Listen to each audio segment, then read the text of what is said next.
आप सभी को जय हिंद, नमस्कार, राम राम। मेरा नाम है सौरभ सिंह चौहान और मैं अपने इस यूट्यूब चैनल एकेडमिक्स में आपका स्वागत करता हूं। जैसा कि आप और हम सभी जानते हैं कि हम यहाँ पर क्लास 10th की मैथमेटिक्स कर रहे हैं इस टाइम, और क्लास 10th की मैथमेटिक्स में कई सारे चैप्टर्स हम पूरे कर चुके हैं। जो अभी लास्ट चैप्टर हमने कंप्लीट किया है वो ट्रिग्नोमेट्री था। ट्रिग्नोमेट्री पूरा नहीं, मतलब ट्रिग्नोमेट्रिकल फंक्शंस था। ट्रिग्नोमेट्रिकल फंक्शंस के आगे इसी क्रम में अब हम उसी से रिलेटेड एक अगला चैप्टर जो पढ़ने जा रहे हैं उसका नाम है हाइट एंड डिस्टेंस, यानी कि ऊंचाई और दूरी। यानी आज से जिस चैप्टर की पढ़ाई हमें करनी है वो हाइट एंड डिस्टेंस यानी ऊंचाई और दूरी है। आज उसकी पहली क्लास है। इसके बाद आगे जब तक हाइट एंड डिस्टेंस चलेगा तब तक हम इसकी क्लासेस कंटिन्यू करते रहेंगे और देखेंगे कौन कौन से सवाल, किस किस तरीके के सवाल इसमें हमें करने को मिलेंगे, जो कि आपके लिए इंटरेस्टिंग भी होंगे और आपके एग्जाम्स के लिए भी बहुत इंपॉर्टेंट होंगे। तो इसीलिए जिस तरीके से आपने अभी तक की पढ़ाई की है, आप पूरी ईमानदारी के साथ साथ में बने रहिए और मैं अपनी पूरी ईमानदारी और पूरी क्षमता के साथ आपको ऐसे ही पढ़ाता रहूंगा।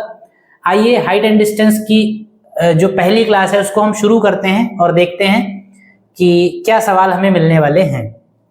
देखिए, पहले कुछ क्या करें, हम बेसिक बातें जान लें। हाइट एंड डिस्टेंस की कुछ बेसिक बातें जान लें। बहुत ज्यादा कोई कॉन्सेप्ट्स है नहीं इसमें। हाइट एंड डिस्टेंस में कोई फॉर्मूले नहीं है। जितनी ट्रिग्नोमेट्री आप पहले पढ़ चुके हैं, जैसे trigonometrical ratio sine theta is equal to लंब बटे कर्ण, यानी कि परपेंडिकुलर अपॉन हाइपोटेन्यूज होता था, इस तरीके के फॉर्मूले जो हैं ये आपको याद होने चाहिए। और ट्रिग्नोमेट्रिकल फंक्शंस की एंगल्स के साथ मिलने पर जो वैल्यू बनती है, यानी साइन 45, साइन 60, साइन 30, ये क्या होता है, ये चीजें अगर आपको पता है। और दूसरा, राइट एंगल ट्रायंगल की एक आपको कॉन्सेप्ट पता होनी चाहिए कि राइट एंगल ट्रायंगल में क्या क्या चीजें होती है, यानी समकोण त्रिभुज में ट्रिग्नोमेट्रिकल फंक्शंस किस तरीके से काम करते हैं, पाइथागोरस थ्योरम किस तरीके से लगती है, और एंगल्स का क्या रहता है कि कब कौन सा कोण किस कोण के साथ, किस एंगल के साथ क्या आधार रहेगा और क्या लंब रहेगा। इतनी चीजें अगर आपको पता है, और साथ में एंगल के विषय में एक जानकारी आपको होनी चाहिए कि उन्नयन कोण क्या होता है और अवनमन कोण क्या होता है। ये इन दो कोणों की भी जानकारी होनी चाहिए। अगर इतनी चीजें आपको पता है तो बस इसके अलावा हाइट एंड डिस्टेंस में आपको और कुछ जानने की जरूरत नहीं है। आप सीधे सवालों पर चलेंगे, सवालों की लैंग्वेज को समझेंगे, लैंग्वेज को समझकर उसको फिगर में कन्वर्ट करेंगे और फिर फिगर में से हम सॉल्यूशन को अपने निकालने की कोशिश करेंगे। ठीक है, तो चलिए आइए कुछ बातें हम जान लेते हैं। सबसे पहले आप जानते हैं एंगल क्या होता है। आप जानते हैं एंगल की डेफिनेशन पे जाने की जरूरत नहीं है बिल्कुल भी। एंगल आप जानते हैं, कोई एक पॉइंट है, मान लीजिए सपोज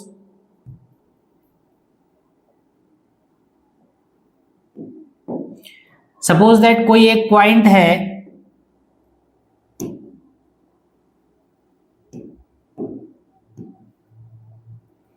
कोई एक पॉइंट है और इस पॉइंट से कोई एक लाइन खींच दी गई। तो O पॉइंट अगर है और ये लाइन OA हो गई और हम मान लीजिए O पर खड़े हैं, तो OA हमारी इनिशियल पोजीशन होगी, प्रारंभिक स्थिति होगी।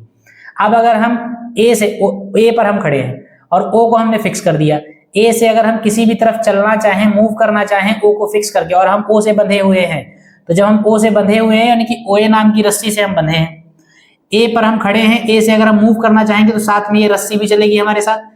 रस्सी चलेगी जब मान लीजिए हम A से चलते चलते चलते चलते हम कहीं पर B पर पहुंच गए यहाँ पर, तो साथ में OA रस्सी भी आई होगी, तो ये OA रस्सी का नया रूप ये OB हो जाएगा। यानी कि O, जब आप A पर खड़े थे तो ये आपकी इनिशियल कंडीशन थी, और जब आपने कुछ चाल चलने के बाद जब आप B पर पहुंचे तो ये आपकी फाइनल पोजीशन है। इनिशियल पोजीशन और फाइनल पोजीशन के बीच का जो झुकाव होता है इसी को कोण कहा जाता है, इसी को एंगल कहा जाता है। आपकी प्रारंभिक स्थिति और कुछ चाल चलने के बाद आपकी अंतिम स्थिति, इन दोनों स्थितियों के बीच का जो झुकाव है, जो मूवमेंट है, वही मूवमेंट आपका एंगल कहा जाता है। और जनरली एंगल को थीटा या अल्फा इस तरीके के अक्षरों से रिप्रेजेंट किया जाता है। ये सामान्य सी बात हो गई कि कोण क्या होता है। उसके बाद कोण दो तरीके के, मतलब यहाँ हाइट एंड डिस्टेंस में आपको दो तरीके के कोण पढ़ने को मिलेंगे, एक उन्नयन कोण और एक अवनमन कोण। इन दोनों को आप जरा समझ लीजिए कि उन्नयन कोण क्या होता है और अवनमन कोण क्या होता है। एक होता है आपका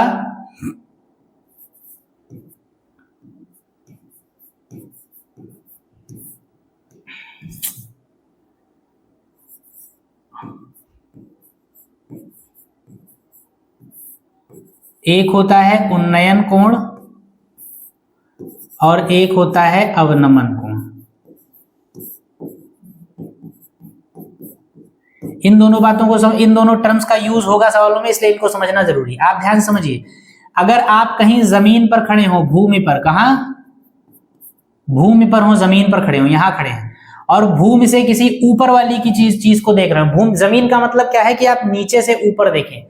अगर आप नीचे से ऊपर देखते हैं, जैसे मान लीजिए यहां है और आपकी जो देखने की डायरेक्शन है वो ये है।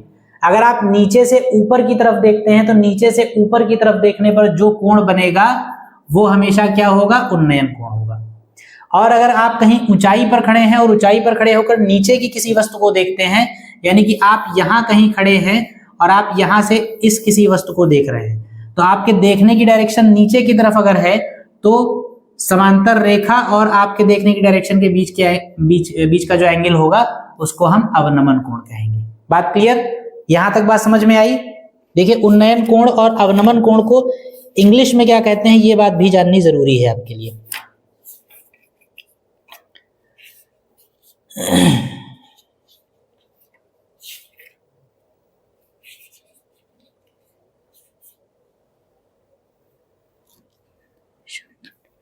ठीक, आ जाइए।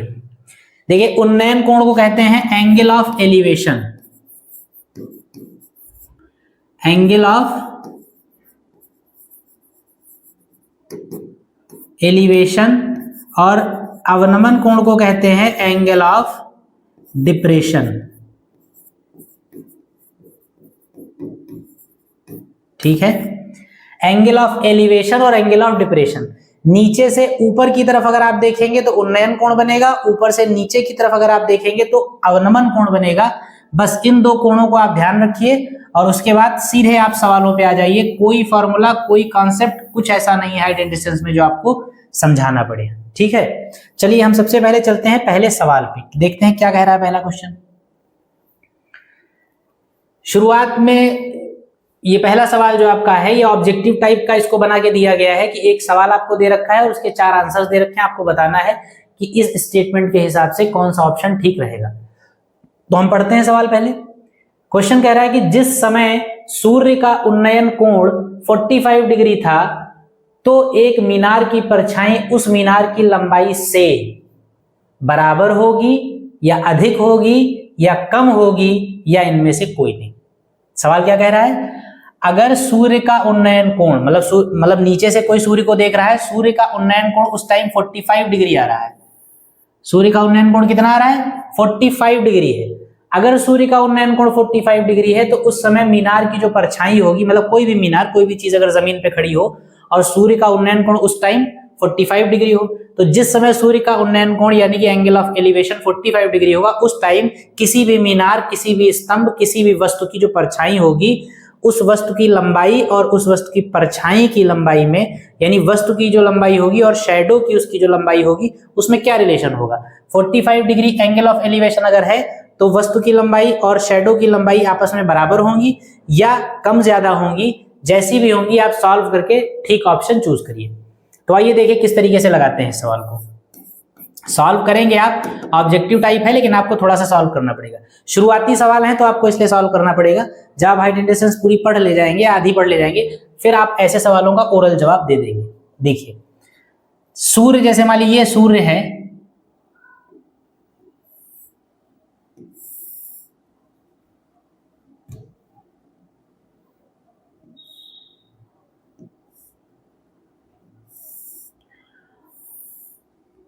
मतलब सूर्य कहीं है, कहीं भी सूर्य है वहां, ये कोई मीनार खड़ी हुई है।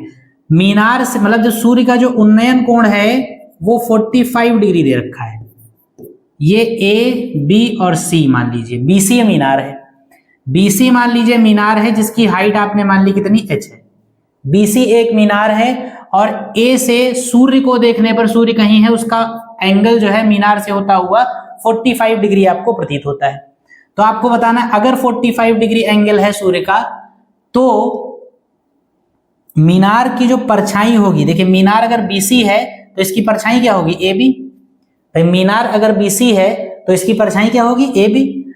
तो मीनार की लंबाई अगर h है तो आपको बताना है कि 45 डिग्री उन्नयन कोण पर मीनार की ऊंचाई h और सूर्य मीनार की परछाई ए बी में क्या रिलेशन होगा। तो आइए देखते हैं क्या करेंगे हम। समकोण त्रिभुज, ये राइट एंगल ट्रायंगल होगा, समकोण त्रिभुज एबीसी ले लेंगे।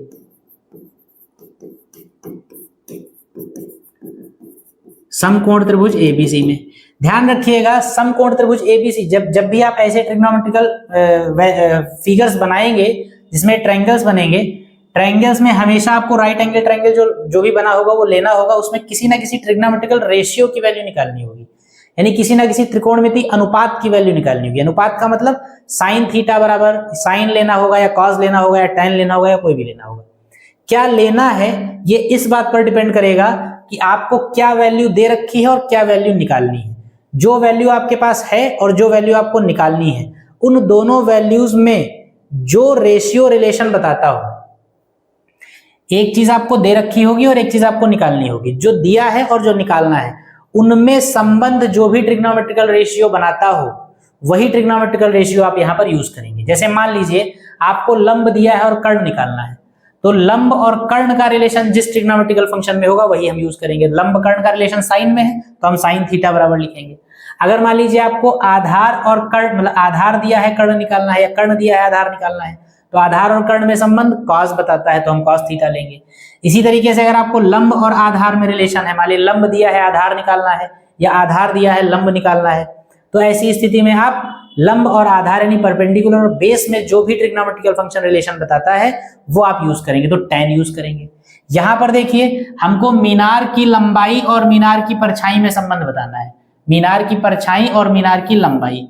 तो मीनार की लंबाई है h और मीनार की परछाई है AB, ये है लंब ये है आधार, यानी लंब और आधार में आपको रिलेशन बताना है, तो इसका मतलब आप tan थीटा यहां पर यूज करेंगे। तो हम क्या लिखेंगे, tan, और थीटा कितना है 45। tan थीटा बराबर क्या होता है, लंब बटे आधार। लंब कितना है BC, आधार कितना है AB। tan 45 हो गया 1, BC का मतलब हो गया H, AB परछाई ऐसे ही रही, AB इधर आ गया, यानी AB बराबर कितना आ गया H। AB क्या है, AB है परछाई और H क्या है, H है मीनार की लंबाई। बात समझ में आई। AB BC क्या है, ये है लंबाई और ये है परछाई। तो जब हमने सवाल को सॉल्व किया तो परछाई जो है वो लंबाई के बराबर आ गई, यानी कि आपका ऑप्शन ए सही है। ठीक, अगर सूर्य का उन्नयन कोण 45 डिग्री होगा तो ऐसी स्थिति में मीनार की लंबाई और मीनार की परछाई बराबर होंगी। यानी इसको व्यवहारिक तौर पे अगर आप कहें तो आप ये कह सकते हैं कि पृथ्वी पर किसी भी वस्तु, कोई भी वस्तु जो होती है उसकी परछाई अपनी लंबाई के बराबर तब बनेगी जब सूर्य का उन्नयन कोण 45 डिग्री होगा। जिस टाइम सूर्य का उन्नयन कोण 45 डिग्री होगा उस टाइम सभी वस्तुओं की परछाइयां उसके बराबर लंबाई की बनेगी, ना छोटी ना बड़ी। ठीक, ये बात समझ में आई। तो इस सवाल को लिख लीजिए, फिर हम अगले सवाल पे चलते हैं। चलिए आइए अगला सवाल देखते हैं।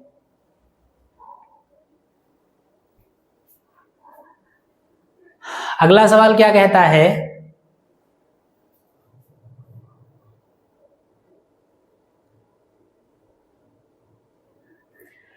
अगला सवाल कह रहा है किसी स्तंभ की ऊंचाई उसकी छाया से √3 गुणा है। गुणा मतलब गुना यानी टाइम्स।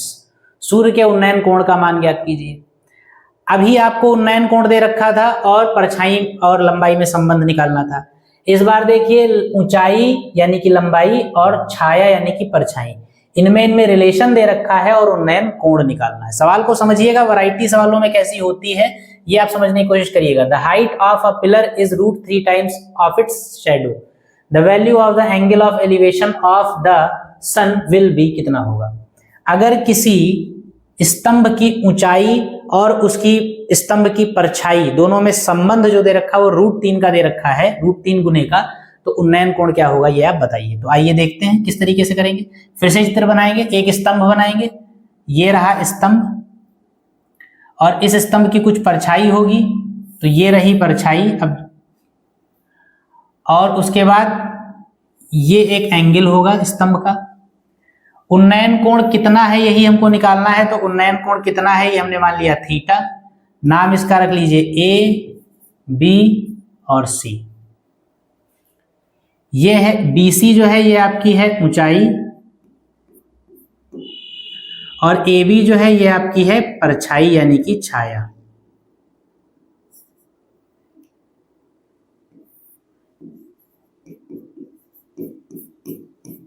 ये क्या है, छाया। देखिए आप इसको ऐसे लिखिए,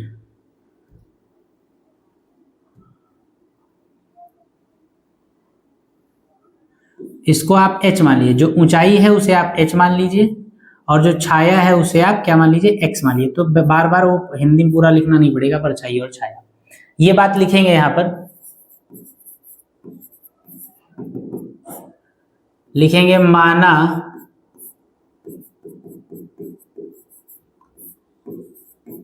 स्तंभ की ऊंचाई h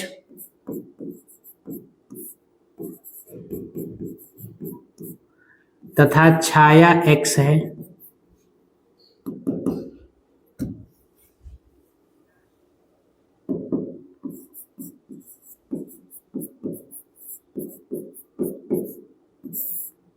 इसलिए प्रश्नानुसार। सवाल में अब क्या कहा है, कंडीशन को ध्यान से लगाइएगा, उल्टा मत कर दीजिएगा। कहा गया स्तंभ की ऊंचाई उसकी छाया से √3 गुना है। ऊंचाई जो है छाया से या छाया की √3 गुना है, यानी छाया की √3 गुना जब करेंगे तब आपको ऊंचाई मिलेगी। ऊंचाई छाया की √3 गुना है, यानी ऊंचाई छाया से √3 गुना है, यानी छाया का √3 गुना ऊंचाई है, आपको दे रखी है। ठीक, ऊंचाई आपने मानी है h, छाया आपने मानी है x और इनटू में ये आपका हो गया √3, यानी इसको आप लिख सकते हैं √3x, ये h समीकरण नंबर 1। जो बात सवाल में दे रखी थी उससे आपने एक इक्वेशन बना दिया। अब आपको सूर्य का उन्नयन कोण निकालना है, तो वो मान लीजिए थीटा है।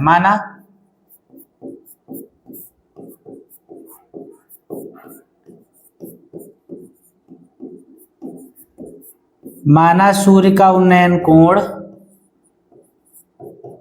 थीटा है। अगर सूर्य का उन्नयन कोण थीटा है तो समकोण त्रिभुज आप ले लीजिए, समकोण त्रिभुज ABC में कौन सा ट्रिग्नोमेट्रिकल रेशियो लेंगे? जो आपको संबंध दिया है वो ऊंचाई और छाया में दिया है। ऊंचाई का मतलब लंब और छाया का मतलब आधार, और लंब और आधार में जो रिलेशन बताता है वो होता है tan। तो tan थीटा बराबर फॉर्मूला होगा BC/AB, लंब बटे आधार। BC का मतलब है h और AB का मतलब है x। h का मतलब है √3x और अपान में x। h का मतलब है समीकरण 1 से √3x, आगे लिख देंगे समीकरण 1 से। x से x कट गया, यानी tan थीटा बराबर कितना आ गया, tan थीटा बराबर √3। tan थीटा बराबर √3 का मतलब हो गया tan 60। √3 जो है वो tan में किसकी वैल्यू होती, 60 डिग्री की होती। tan 60, tan से tan कैंसिल हो गया, थीटा बराबर आ गया आपका 60 डिग्री। सूर्य का उन्नयन कोण आपको निकालना था, वो आपका कितना आ गया, 60 डिग्री आ गया। ठीक है, तो इस तरीके से ये सवाल लगेगा, नोट कर लीजिए, फिर अगले सवाल पे चलते हैं। चलिए, पिछले वाले सवाल में जो भी ऑप्शन था उसको आप टिक कर लीजिएगा। क्या था, थीटा बराबर वैल्यू 60 डिग्री, यानी कि बी ऑप्शन आपका सही। उसके बाद अगले सवाल पे आते हैं। अगला सवाल क्या कह रहा है, सवाल कह रहा है किसी समय एक स्तंभ की परछाई उसकी लंबाई के बराबर है तो सूर्य का उन्नयन कोण क्या होगा। अब इस सवाल को आपको सॉल्व नहीं करना पड़ेगा, आप एक अगर थोड़ा सा पीछे जाइए तो आप लगा चुके हैं। आपने जो पहला सवाल लगाया था उसमें आपने क्या लगाया था कि अगर सूर्य का उन्नयन कोण 45 डिग्री हो, तो 45 डिग्री जब सूर्य का उन्नयन कोण दिया था तो परछाई, इस मीनार की लंबाई और परछाई में संबंध पूछा गया था, और संबंध कैसा आया था, बराबरी का। तब उसमें मैंने आपको बाद में समझाया भी था कि अगर कभी भी सूर्य का उन्नयन कोण 45 डिग्री होगा तो पृथ्वी पर जितनी भी वस्तुएं हैं सबकी लंबाई और उनकी परछाई आपस में उस टाइम बराबर होगी। यहां पर कहा गया है कि स्तंभ की परछाई उसकी लंबाई के बराबर है। बराबर होने का मतलब ही क्या है कि एंगल 45 डिग्री, और 45 का मतलब क्या है, π/4, यानी पहला ऑप्शन सही है। अगर किसी भी वस्तु की लंबाई उसकी परछाई के बराबर है तो इसका आप सॉल्व कर चुके हैं। ऐसी स्थिति में, बराबरी की स्थिति में उन्नयन कोण 45 डिग्री आता है। 45 डिग्री का अगर कोण है तो लंबाई और परछाई आपस में बराबर होंगी। रिवर्स कहिए, लंबाई और परछाई अगर आपस में बराबर हैं तो उन्नयन कोण उस टाइम 45 डिग्री का होगा। तो वही यहाँ पर कहा गया कि परछाई और लंबाई बराबर है, कोण बताइए, तो परछाई लंबाई बराबर है तो कोण 45 होगा। 45 को पाई में रिप्रेजेंट करिए तो पाई बाई 4 हो जाएगा। अगर लगाना चाहें तो देख लीजिए, लगाएंगे कैसे, लगा भी लीजिए, कोई ऐसा हर्ज नहीं है, अभी इतने सवाल नहीं लगाए हैं आपने। एक फिगर यहाँ पे बना लीजिए, ये क्या है, एक स्तंभ है और ये उसकी परछाई है। ये आपका ए बी सी, इस BC स्तंभ हो गया और AB परछाई हो गई। सवाल में कहा जा रहा है दोनों आपस में बराबर हैं, यानी स्तंभ की ऊंचाई अगर h है और परछाई अगर x है तो परछाई और ऊंचाई जो है वो आपस में बराबर, इस परछाई और लंबाई बराबर है। तो कोण हमने थीटा मान लिया। हमने क्या माना, BC एक स्तंभ है जिसकी ऊंचाई h है और उसकी परछाई x है और इसका उन्नयन कोण थीटा है। तो देखिए, अगर प्रॉपर सॉल्व करना है आपको, अगर ऑब्जेक्टिव टाइप में आता है तब तो आपको केवल आंसर चाहिए, तो आप ओरल निकाल सकते हैं। मान लीजिए ऑब्जेक्टिव टाइप ना है, सॉल्व करने को आ जाए, तो सॉल्व करना भी मैं बता दे रहा हूं ताकि स्टेप्स आपके पास हों कि कैसे करना है। सबसे पहले ऊंचाई और परछाई मान लीजिए। माना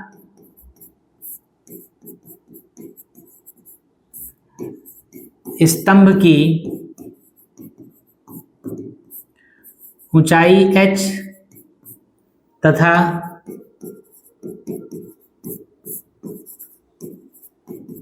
परछाई x है, इसलिए प्रश्नानुसार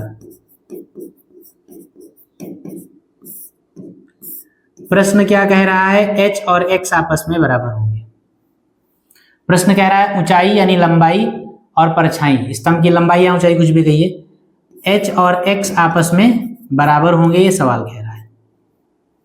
उन्नयन कोण आपको निकालना है तो मान लीजिए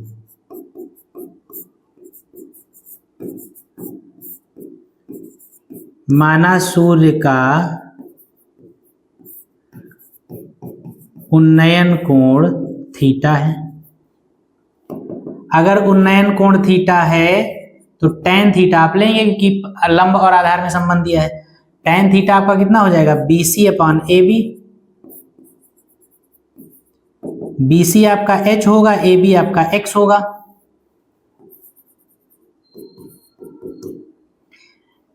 h x के बराबर है तो h की जगह भी हम x रख देंगे, यहां पर भी x से x कट गया, tan थीटा बराबर 1 हो गया। tan में 1 किसकी वैल्यू होती है, tan 45 की। थीटा से थीटा, tan से tan कैंसिल हो गया, 45 बचा। 45 को आप पाई में बदल दीजिए। पाई में बदलने के लिए क्या करते हैं, पाई बाई 180 से मल्टीप्लाई करते हैं। डिग्री को अगर पाई में कन्वर्ट करना हो तो पाई बाई 180 से मल्टीप्लाई कर देते हैं। ये कट जाएगा कितनी बार, ये कटेगा 9 से, 9 पचे 45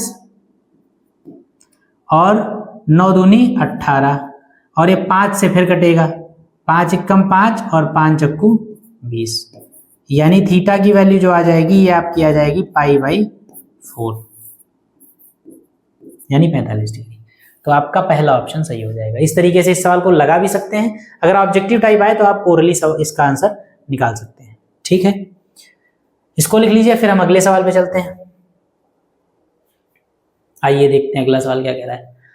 अगला सवाल कह रहा है किसी वृक्ष जिसकी ऊंचाई 15 मीटर है का ऊपरी भाग जो आंधी से टूटकर पृथ्वी पर जा लगा है, पृथ्वी से 60 डिग्री का कोण बनाता है। पृथ्वी से कितनी ऊंचाई पर वृक्ष टूटा है? The upper part of a tree whose height is 15 meters, which is broken by a storm and falls to the earth, makes an angle of 60 degree with the earth. At what height from the ground does the tree fall? मतलब क्या है, देखिए imagine किया करिए थोड़ा सा तो आसान होगा सवाल को लगाना। एक पृथ्वी पर एक पेड़ खड़ा हुआ है, देखिए इसे, ठीक, ये पेड़ खड़ा हुआ है, इसकी ऊंचाई जो है वो 15 मीटर है। चलिए इसकी ऊंचाई हम कितनी बना लेते हैं,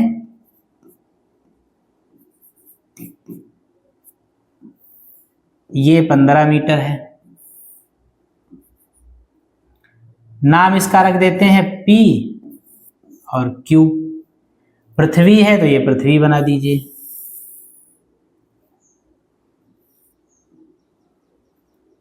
ठीक।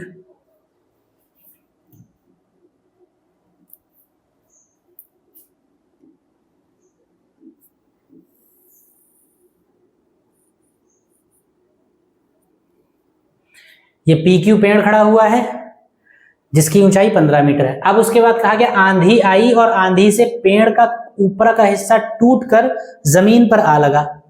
तो आंधी जब आई तो पेड़ कहीं से टूटा होगा, कहीं से टूटा में मान लीजिए आप यहां से टूटा, हमने मान लिया कि पेड़ यहां से टूट गया, ठीक। यहां से टूटकर ये नीचे आ जाएगा और नीचे आकर जमीन पर आ लगेगा। जमीन पर जब आ लगेगा तो देखिए ये P पॉइंट जो है ये उठकर कहां आ जाएगा, यहां आ जाएगा। तो ये इस तरीके से यहां जमीन पर आ गया, ठीक। ये वाला हिस्सा जो है,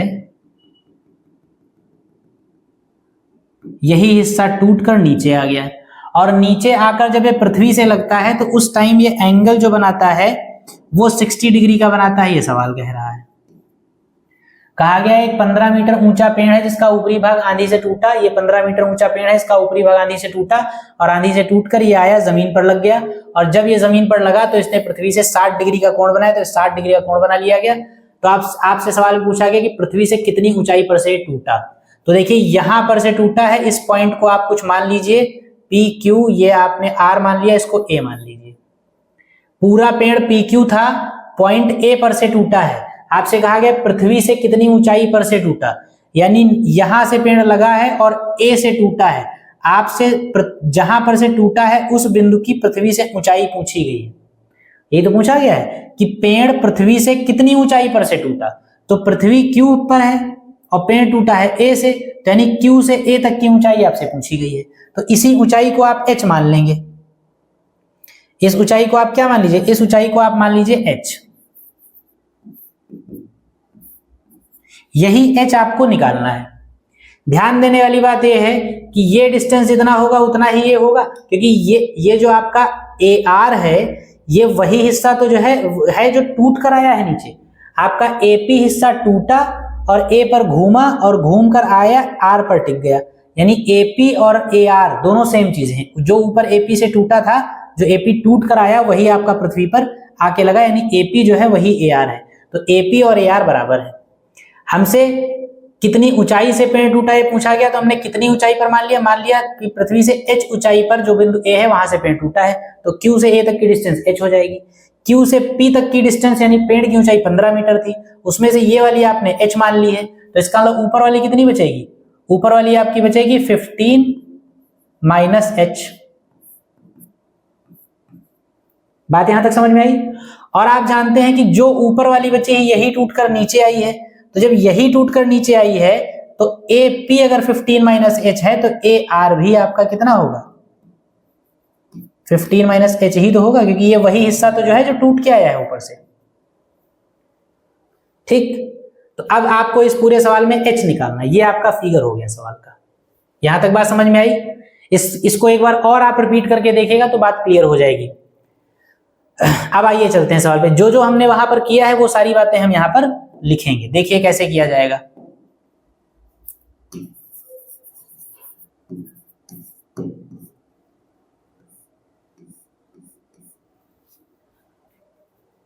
सबसे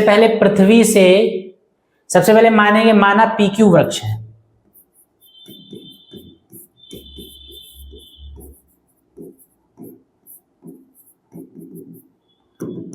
इसलिए PQ बराबर कितना होगा,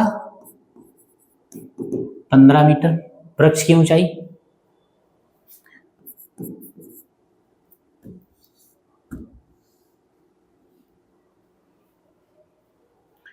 आपसे पूछा गया कि पृथ्वी से कितनी ऊंचाई पर टूटता है,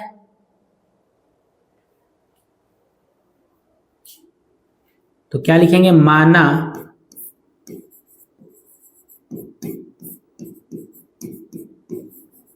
पृथ्वी से H ऊंचाई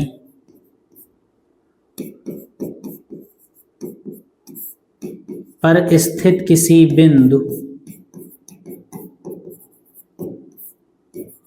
A से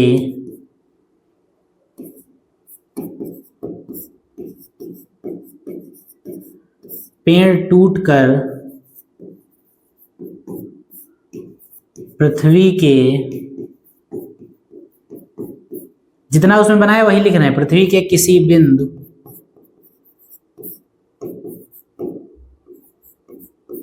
R पर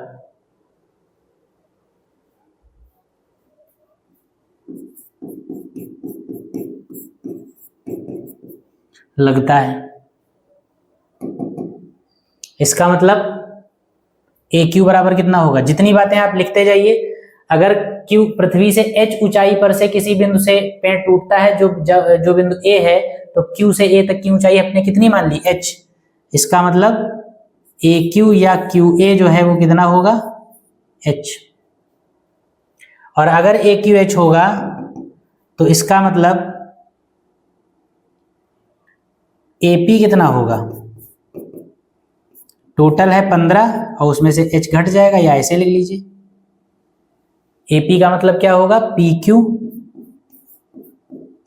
माइनस ए क्यू। पी क्यू है 15 माइनस ए क्यू है h। ठीक है।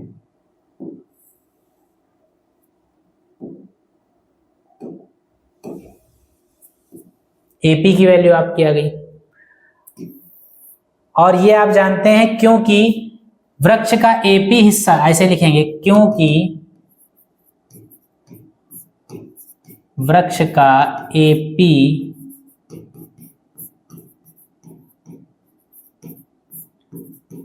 टूट कर जमीन पर आया है,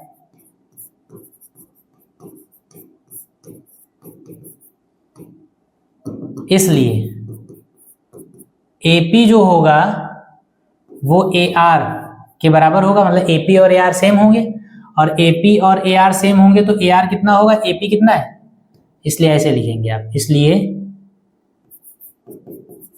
ए आर बराबर होगा एपी के, और एपी कितना है 15 माइनस एच के। यहां तक बात समझ में आई। जितना फिगर में किया गया वो सारा लिख दिया गया। अब लिखेंगे गिवन, यानी दिया है थीटा बराबर 60 डिग्री, तो लिखेंगे क्या, इसलिए आपको बताया गया जो भी कोण दे रखा उस कोण से संबंधित समकोण त्रिभुज ले लीजिए। समकोण त्रिभुज ए क्यू आर में, ए क्यू आर में। अब देखिए कौन सा ट्रिग्नोमेट्रिकल रेशियो हम लेंगे, इस बात पर ध्यान दीजिएगा। जो दिया है, और मतलब जो चीजें जिनमें जिनमें रिलेशन आपको पता है, ए क्यू एच मालूम है और ए आर आपको 15 माइनस एच मालूम है, यानी ये भुजा और ये भुजा पता है। ये लंब है यानी परपेंडिकुलर, ये कर्ण है यानी हाइपोटेन्यूज। परपेंडिकुलर और हाइपोटेन्यूज यानी कि लंब और कर्ण में रिलेशन बताता है साइन, इसलिए आप क्या करेंगे, sine 60 is equal to A Q upon A R. अब यहां पर वैल्यूज रख दीजिए आप। साइन 60 की वैल्यू कितनी होगी, √3/2। ए क्यू की वैल्यू कितनी होगी, देखिए ए क्यू बराबर हो जाएगा h और ए आर बराबर हो जाएगा 15 माइनस एच। ठीक है, ए क्यू बराबर हो जाएगा h और ए आर बराबर हो जाएगा 15 माइनस एच। सॉल्व कर लीजिए जरा, क्रॉस मल्टीप्लाई कर दीजिए तो इधर आ जाएगा, ये हो जाएगा इसका 15 माइनस एच का √3 से मल्टीप्लाई होगा तो 15√3 माइनस √3h, और ये उधर जाएगा, ये हो जाएगा 2h। इसको सॉल्व करेंगे जब, तो ये h वाले टर्म्स एक तरफ ले जाइए, तो ये क्या हो जाएगा, √3h उधर जाएगा, प्लस का हो जाएगा और प्लस का 2h बना रहेगा, और बराबर में आपका बचेगा 15√3। यहां पे आप क्या करेंगे, h कॉमन ले लेंगे तो आपका बनेगा √3 + 2 और इज इक्वल टू 15√3।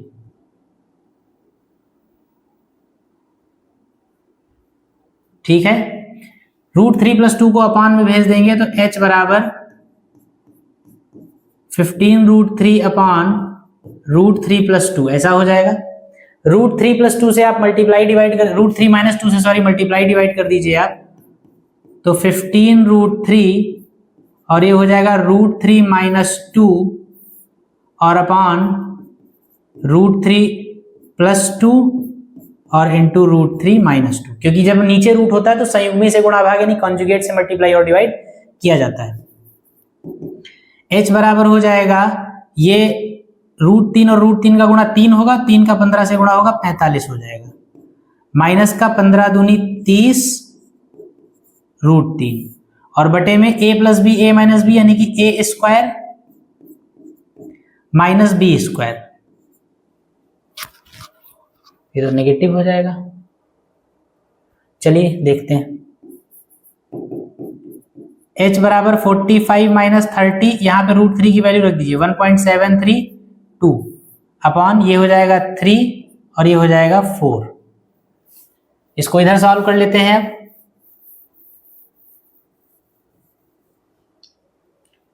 ये h की वैल्यू आ जाएगी 45 माइनस मल्टीप्लाई करेंगे तो 3 से मल्टीप्लाई आप करेंगे, 3 दूनी 6, 0 1 रहेगा, 3 दूनी 6, 3 तिहाई 9 और 3 सते 21 का 1 और 3 एकम 3 और 2 5 और यहां पर 3 के बाद पॉइंट अपॉन -1। इसमें से ये डिफरेंस निकालेंगे जब, तो ऊपर नेगेटिव आएगा, 51.96 में से 45 जाएगा तो 45 और 6 51 यानी माइनस का 6.96 अपॉन -1, माइनस से माइनस कैंसिल यानी कि 6.96 मीटर।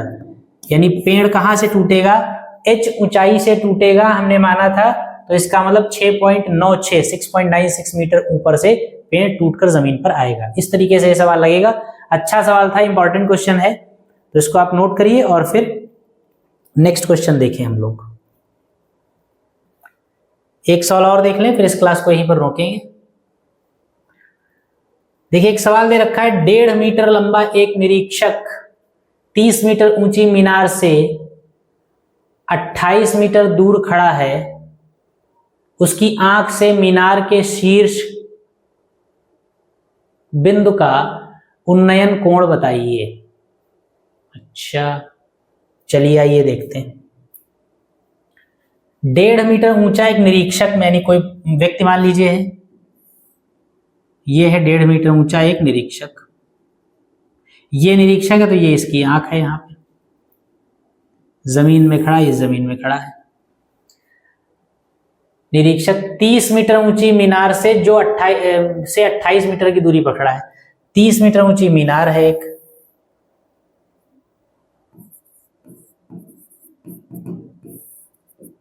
ये 30 मीटर ऊंची मीनार हो गई जिसका नाम है PQ। ये 1.5 मीटर ऊंचा निरीक्षक है जिसका नाम है AB।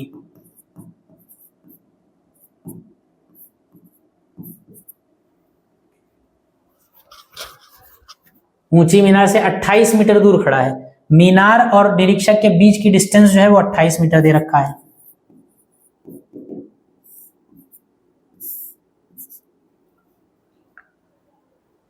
कहा गया है निरीक्षक की आंख से मीनार के शीर्ष बिंदु का उन्नयन कोण बताइए। आंख ये है, यहां से यहां का उन्नयन कोण बनाना है, तो कोण ये वाला आपको निकालना है, और किसी भी कोण के लिए आधार चाहिए होता तो फिर आधार आप ये बनाएंगे, यानी ये एंगल आपको थीटा निकालना है। तो जो एंगल निकालना होता है वही ट्रायंगल आप लेते हैं। एंगल आपको ये वाला निकालना है तो आप ये ट्रायंगल लेंगे PA और यहाँ पे आप कोई नाम रख दीजिए M। एंगल ट्रायंगल आपको PAM लेना पड़ेगा इस थीटा को निकालने के लिए, और PAM के लिए आपको इसकी PAM की भुजाएं पता होनी चाहिए। देखिए ये 30 मीटर ऊंची एक मीनार है PQ, 1.5 मीटर ऊंचा एक निरीक्षक है AB। निरीक्षक जो है वो मीनार से 28 मीटर की दूरी पर खड़ा हुआ है, तो ये 28 मीटर दूरी हो गई। निरीक्षक की आंख पर मीनार का शीर्ष कितना कोण बनाता है ये आपको निकालना है, यानी ये एंगल थीटा आपको निकालना है। देखिए किस तरीके से हम निकालेंगे। अगर ये डिस्टेंस 28 होगा तो ये भी डिस्टेंस 28 ही होगा, ये डिस्टेंस अगर 1.5 है तो ये भी डिस्टेंस 1.5 ही होगा,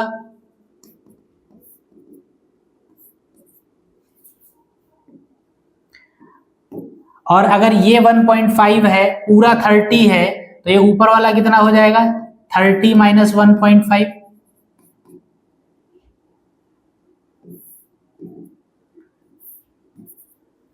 और 30 माइनस 1.5 का मतलब कितना है 30 में से 1.5 चला गया, 30 में से 1 गया 29, एक और चला गया तो 28.5, यानी पीएम कितना है 28.5 मीटर। तो अब आपको देखिए एएम पता है और पीएम पता है और आपको थीटा निकालना है, तो आप ट्रायंगल पीएमए यूज कर सकते हैं। जितना काम आपने किया है वो सारा यहां पर आप लिख दीजिए। पहले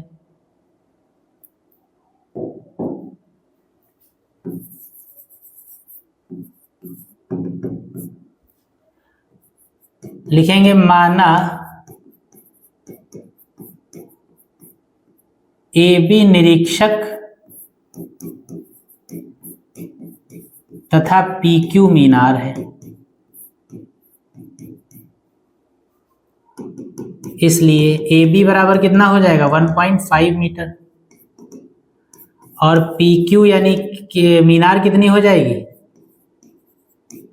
30 मीटर। लिखेंगे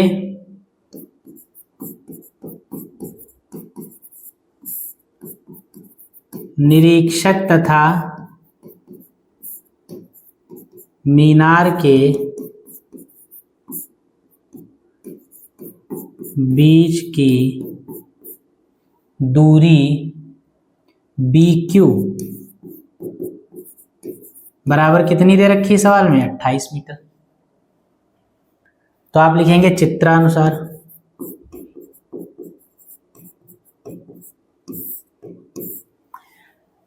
चित्र क्या कह रहा है कि AM जो है वो BQ के बराबर होगा और BQ है 28 मीटर, इसलिए AM भी 28 हो गया, तथा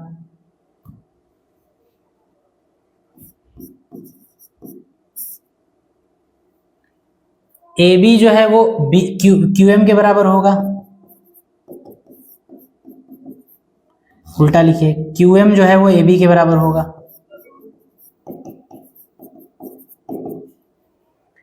QM जो है वो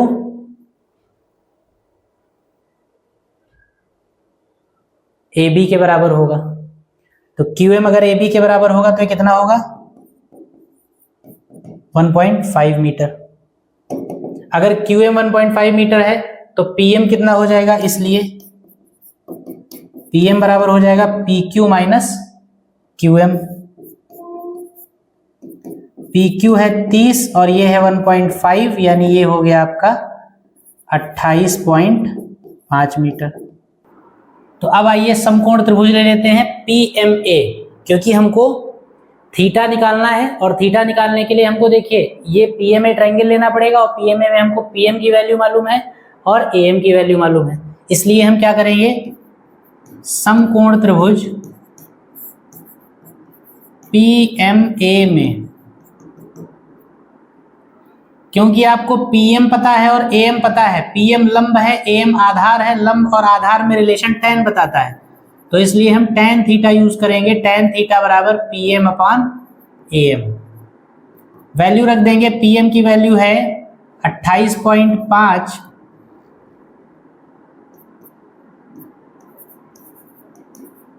PM की वैल्यू है 28.5 और ये है 28। इसको सॉल्व करेंगे, पॉइंट हटाएंगे, 0 लगाएंगे, काट पीट करेंगे तो ये 5 तिहाई 15 नहीं 5 बचे 25,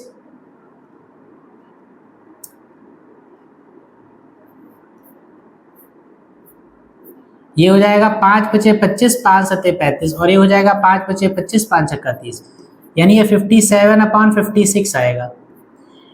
इसमें क्या कर सकते हैं tan theta is equal to 57/56 आया। 57 और 56 की वैल्यू नहीं जानते हैं आप, तो tan को उधर भेज दिए, tan equal to theta equal to tan inverse 57/56, ये भी आंसर लिख सकते हैं। या अगर आप मान लीजिए एक्यूरेट आंसर चाहते हैं तो आप 56 से 57 को जब डिवाइड करेंगे तो आपकी वैल्यू 1.01 समथिंग आएगी और tan थीटा की वैल्यू अगर 1.01 है तो 1.01 का मतलब क्या है, लगभग 1 भाई 1.01, तो 1.01 का कोई मतलब नहीं, इसको अप्रोक्सीमेट हम कर सकते हैं। tan थीटा अप्रोक्सीमेट कितना बराबर है किसके 1 के, यानी कि tan थीटा बराबर हम क्या लिख लेंगे 1 को हम लिख लेंगे tan 45, बराबर भी यहाँ पे लगा सकते हैं, कोई मतलब नहीं, यानी थीटा बराबर कितना हो जाएगा 45 डिग्री। क्योंकि 57 को 56 से भाग करने पर 1.01 मान आएगा, 1.0 में पॉइंट के बाद वाली संख्या अगर 5 से छोटी है तो उसको छोड़ा जा सकता है, यानी इसको हम 1 ही मान सकते हैं। तो tan बराबर 1 हो जाएगा। 1 tan में 45 की वैल्यू होती है, इसलिए थीटा बराबर 45 डिग्री हो जाएगा। इस तरीके से आपका ये एंगल आ गया। ठीक, तो इस क्वेश्चन को आप इस तरीके से कर सकते हैं। उसके बाद अगला सवाल देखते हैं। 50 मीटर ऊंचे एक स्तंभ से एक खंभे के शीर्ष व पाद पर अवनमन कोण क्रमशः 45 और 60। चलिए ये दूसरा टाइप है, तो अब आप क्या करें, आज की क्लास को यहीं पर रोकते हैं हम लोग और दूसरा टाइप नई क्लास में शुरू करेंगे, यहाँ पर उन्नयन और अवनमन या अवनमन कोण दिए गए हैं ऊपर से एक से ज्यादा। तो ऐसे सवालों को हम अगली क्लास में करेंगे। आज की क्लास में यहीं तक के सवाल रखते हैं। यहाँ तक के सवालों में जो भी आपको चीज़ें समझ में ना आई हो वो चीज़ें आप पूछ सकते हैं कमेंट सेक्शन में। बाकी आप अपनी अपनी किताबों से अपनी एक्सरसाइज से सवालों की प्रैक्टिस करते रहिए, पढ़ते रहिए। और क्लासेस अगर आपको बेनिफिशियल लगती हैं, अच्छी लगती हैं, तो आप इनको शेयर करिए, सब्सक्राइब करिए और लाइक करिए और खुद पढ़िए और आगे भी बढ़ाइए, अपने दोस्तों तक भी पहुँचाइए क्लासेस को। ठीक है, आज की क्लास को यहीं पे रुका था। तब तक के लिए आप सभी से जय हिंद।